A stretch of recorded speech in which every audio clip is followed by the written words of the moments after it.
a lawsuit against Harvard. The outcome could affect the future of affirmative action. Harvard has been sued for illegally discriminating against Asian Americans. The legal action forced the school to make its admissions data public for the first time.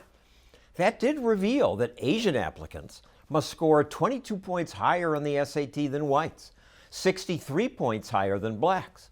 Nevertheless, Harvard denies it discriminates against Asian Americans or any other group. Harvard says race is just one factor among many. That is just a lie. Li Cheng supports the students suing the school. Harvard didn't just use race as one of many factors, it was the determinative factor. Harvard says many Americans of Asian descent don't get in because they score lower in personal attributes. Harvard rated Asian Americans on personality, right, on subjective factors like likability and courage, lower.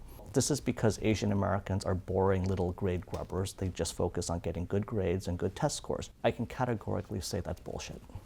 If you only look at grades and test scores, it looks like a lot of discrimination against Asians. Economist Harry Holzer, who went to Harvard, defends the school. Asians are not interesting? They don't have interesting qualities? But the personal ratings reflect a wide range of characteristics. Now, it's possible that some of that is anti-Asian bias, but you certainly can't prove that. Oh, I don't think they're discriminating against Asians, but I assume they're discriminating for blacks and Latinos because there's been a history of discrimination. I wouldn't label it discrimination. I would label it as leveling the playing field. I mean, isn't that discrimination? No, it's race-conscious assistance, and when you have a long history of discrimination based on race, you have to take race into account. Hasn't Harvard, like lots of other schools, been deceitful about what they're doing? They basically lied for years. I don't know if they were putting their own spin. This case is expected to get to the Supreme Court, and the new court may ban racial preferences. If that happens, you'll see a large increase in the white student population, and you see a precipitous decline in the black and Latino student population, about 50%. 50% decline in those of color. Harvard would be a less interesting place if that happens. There are many, many different ways to achieve diversity without discriminating against Asian Americans. The reality is that race-focused affirmative action helps rich people. 70% of the students of every ethnic group at Harvard come from the top 20% of family income. I think it's okay that some of the minorities admitted under affirmative action come from higher income families. Race in America matters at any level of income.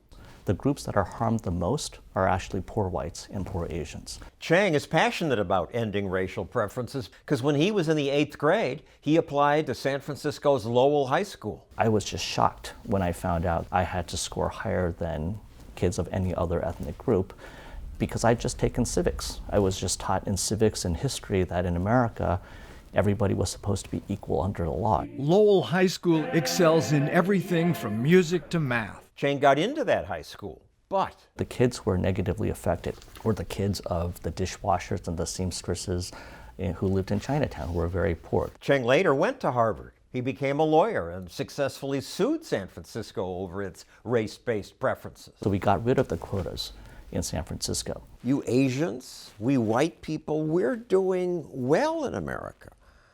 We don't need extra help, but some other groups do, and there's a history of nasty discrimination against them. Isn't it Harvard's job to try to make up for some of that? The right path out of the history of discrimination against individuals based on race is not more discrimination based on race. I have 3 kids, and I'll be damned if I'm going to not fight very, very hard to make sure that they don't get treated as second-class citizens in the land in which they were born.